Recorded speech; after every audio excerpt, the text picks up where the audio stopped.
नमस्कार दोस्तों, स्वागत है आप सभी का विद्याग्राम जीएम में। प्यारे दोस्तों, जैसे कि आप सभी को पता है कि हमारा जो चैप्टर चल रहा है वो है जीव विज्ञान की प्रमुख शाखाएं यानी कि मेजर ब्रांचेज ऑफ बायोलॉजी, जिसमें हम इससे पहले 3 क्लास ऑलरेडी कर चुके हैं। अगर आपने नहीं देखा है तो इस वीडियो वाले सेक्शन में जाकर के, चैनल के वीडियो वाले सेक्शन में जाकर के आप सारा का सारा वीडियो आप देख सकते हैं। बहुत जल्द इसका प्लेलिस्ट बना देंगे ताकि आपको सारा का सारा वीडियो एक ही जगह से आपको मिल जाएगा। तो इससे पहले हम 3 क्लास कर चुके हैं, जिसमें हम जो पहला क्लास किए थे उसमें सीधे तौर पे जिस तरह से ये सांपों का अध्ययन, छिपकलियों का अध्ययन, फूलों का अध्ययन, इस तरह से जो इम्पॉर्टेंट 20 टॉपिक है जो एग्जाम में कई बार पूछा जा चुका है, तो उसका हम वहाँ पे पहली क्लास में हमने चर्चा किया था। उसके बाद दूसरा और तीसरा क्लास में हमने MCQ टाइप क्वेश्चन किया है, और चौथा क्लास भी आज हम ये MCQ टाइप क्वेश्चन ही करने वाले हैं। तो चलिए हम शुरू करते हैं। ये सारा का सारा क्वेश्चन प्रीवियस ईयर में पूछा गया है रेलवे के एग्जाम में, किसी न किसी एग्जाम में, किसी न किसी डेट को।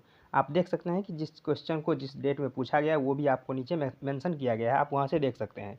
तो ये क्वेश्चन कह रहा है कि निम्नलिखित में से किसमें मनुष्य का अध्ययन होता है। तो मनुष्यों का जो अध्ययन होता है, यानी कि मनुष्य के रीति रिवाज, इतिहास वगैरह के बारे में जो अध्ययन किया जाता है, उसको हम एंथ्रोपोलॉजी कहते हैं, जो कि ऑप्शन नंबर सी में दिख रहा है। तो इसका सही आंसर ऑप्शन नंबर सी हो जाएगा। मनुष्यों के रीति रिवाज आदि का अध्ययन जो है वो एंथ्रोपोलॉजी कहलाता है। बात करें ऑप्शन नंबर बी का आर्कियोलॉजी, तो आर्कियोलॉजी यानी कि पुरातत्व विज्ञान के बारे में चर्चा करना, यानी उसके बारे में जानना, ये आर्कियोलॉजी होता है। उसी तरह से जो पुराने जवान पुरातत्व विज्ञान में जो अगर विज्ञान के बारे में जाना जाए, यानी बायो के बारे में जाना जाए, जीव जंतुओं के बारे में जाना जाए, तो वो आर्कियोलॉजी होता है। उसी तरह से बात करें डेंड्रोलॉजी का, तो ये जो डेंड्रोलॉजी है वो पुरुष के जनन स्वास्थ्य से संबंधित जो जानकारी एकत्र करना होता है उसके बारे में जानना, ये सारा का सारा डेंड्रोलॉजी कहलाता है। तो इस तरह से आपने चारों ऑप्शन और इनके चारों का आपने व्याख्या देख लिया। तो इसका सही आंसर एंथ्रोपोलॉजी हो जाएगा, यानी कि मानव विज्ञान। अगला हमारा क्वेश्चन कह रहा है कि निषेचन, विकास, विभाजन और विभिन्नता के अध्ययन को किस नाम से जाना जाता है। तो आपने देखा कि सबसे पहले इसमें निषेचन है, फिर उसका विभाजन होगा, विकास होगा, और एक पूर्ण शिशु के रूप में वो उत्पन्न होगा, यानी कि एक भ्रूण से जो है वो पूर्ण शिशु के रूप में परिवर्तन होगा, तो उसे हम भ्रूण विज्ञान कहते हैं। तो इसका सही आंसर जो है ऑप्शन नंबर ए सही है, इसे हम भ्रूण विज्ञान कहते हैं। बात करें फिजियोलॉजी का, तो ये एक तरह से कह सकते हैं मानव शरीर विज्ञान को फिजियोलॉजी कह देते हैं। अनुवांशिक की बात करें तो अनुवांशिक यानी कि एक पीढ़ी से दूसरी पीढ़ी में जो है जीनों का आदान प्रदान होना, यानी कि गुणों का आदान प्रदान होना, वो अनुवांशिकी में हम पढ़ते हैं। उसी तरह से जो क्रमिक विकास की बात करें, यानी कि क्रमागत उन्नति की बात करें, तो ये अनुवांशिक लक्षणों का आदान प्रदान होना, ये क्रमागत उन्नति की बात होती है। तो इसका जो सही आंसर है वो हो जाएगा भ्रूण विज्ञान, यानी कि निषेचन, विकास, विभाजन और भिन्नताओं का अध्ययन जो किया जाता है वो भ्रूण विज्ञान में किया जाता है। तो इसका सही आंसर ऑप्शन ए है। नेक्स्ट क्वेश्चन कह रहा है कि निम्नलिखित में से चिकित्सा विज्ञान की कौन सी शाखा यकृत के उपचार और अध्ययन से संबंधित है। ये RRB NTPC में 2016 में पूछा जा चुका है, तो आपको ध्यान रखना है। जहाँ भी आपको यकृत मिलेगा वहाँ पे आपको हेपेट यानी कि हेपेट शब्द मिलेगा, यानी कि हेपेटिक सेल मिल सकता है, हेप्टोलॉजी मिल सकता है, यानी कि हेप्टिक्स जो है वो यकृत से संबंधित है, यानी कि लीवर से संबंधित है। तो आप देख सकते हैं कि इसमें ऑप्शन नंबर बी में दिख रहा है हेप्टोलॉजी, या फिर आप इसे हेपेटोलॉजी भी कह सकते हैं। आप इसे हेपेटोलॉजी, आप चाहिए तो इसे हेपेटोलॉजी कह लीजिए या फिर हेप्टोलॉजी कह लीजिए, ये एक ही बात है। यानी कि यकृत के बारे में जानना, उसका अध्ययन करना, ये सारा का सारा हेप्टोलॉजी या फिर कह सकते हैं हेपेटोलॉजी कहलाता है। उसके बाद करें हेल्कोलॉजी का, तो ये हेल्कोलॉजी जो है ये एक तरह से कह सकते हैं कि जो आमाशय में जो अल्सर होता है उसके बारे में अध्ययन करना, ये हेल्कोलॉजी हो जाता है।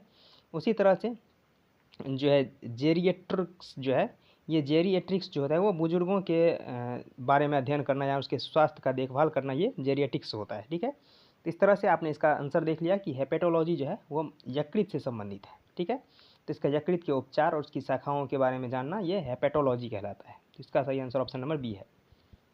नेक्स्ट हमारा क्वेश्चन कह रहा है कि जीवों के वर्गीकरण से संबंधित जीव विज्ञान की शाखा को क्या कहलाता है। तो ये सबसे आसान क्वेश्चन है कि यहाँ की कह रहा है जीवों के वर्गीकरण से संबंधित जो विज्ञान है, जो शाखा है उनके बारे में। तो ये सबसे आसान क्वेश्चन है, वर्गीकरण विज्ञान। तो इसका सही आंसर ऑप्शन नंबर ए हो जाएगा, वर्गीकरण विज्ञान। बात करें ये नेथोलॉजी का, तो ये नेथोलॉजी जो होता है वो मानव के धार्मिक यानी कि ईश्वर में जो उसका जो मानना होता है, ईश्वर की शक्ति के बारे में जानना होता है, तो उन सब के बारे में जानना जो है ये नोथोलॉजी कहलाता है। उसके बाद बात करें शरीर विज्ञान की, यानी शरीर रचना विज्ञान की, तो एक तरह से कह सकते हैं कि इसे एनाटॉमी कह लीजिए, यानी कि शरीर के चीर फाड़ करके शरीर के बनावट के बारे में अध्ययन करना, वो शरीर रचना विज्ञान हो जाता है।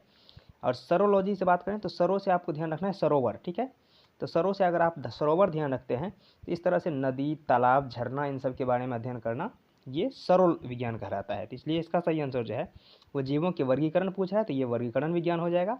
बाकी बी, ये जो नेथोलॉजी यानी कि नोथोलॉजी है, वो मानव के ईश्वरों के प्रति विश्वास और उनके जो आस्था है, शक्ति है, उनके बारे में जानना, ये नोथोलॉजी कहलाता है। शरीर विज्ञान यानी कि एनाटॉमी हो गया, और ये सरोलॉजी हो गया यानी कि नदी, झरना, तालाब, इन सब के बारे में अध्ययन करना सरोलॉजी हो जाता है।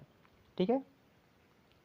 नेक्स्ट हमारा ये क्वेश्चन कह रहा है कि जंतु विज्ञान किसका अध्ययन है, यानी कि जंतु विज्ञान में किसका अध्ययन किया जा सकता है, यानी किया जाता है।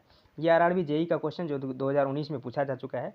तो जंतु विज्ञान में काफ़ी आसान क्वेश्चन है, ये जानवरों का अध्ययन किया जाएगा। तो जंतु विज्ञान में जानवरों का अध्ययन किया जाता है। बाकी बात करें फलों का अध्ययन, तो फलों का अध्ययन जो होता है उसे पोमोलॉजी कहते हैं। विषाणुओं का जो अध्ययन होता है, यानी विषाणु का इंग्लिश तो वायरस होता है, तो उस हिसाब से जो विषाणुओं का अध्ययन होता है वो वायरोलॉजी हो जाता है। तो यहाँ पे जंतु विज्ञान का किसका अध्ययन है, तो ये जानवरों का अध्ययन है। इसलिए इसका सही आंसर हो जाएगा ऑप्शन नंबर डी, जानवरों के अध्ययन को जंतु विज्ञान कहते हैं, विषाणु के अध्ययन को वायरोलॉजी कहते हैं और फलों के अध्ययन को पोमोलॉजी कहते हैं। ठीक है। तो आज के लिए इतना ही, मिलता है नेक्स्ट वीडियो में, तब तक के लिए धन्यवाद, जय हिंद।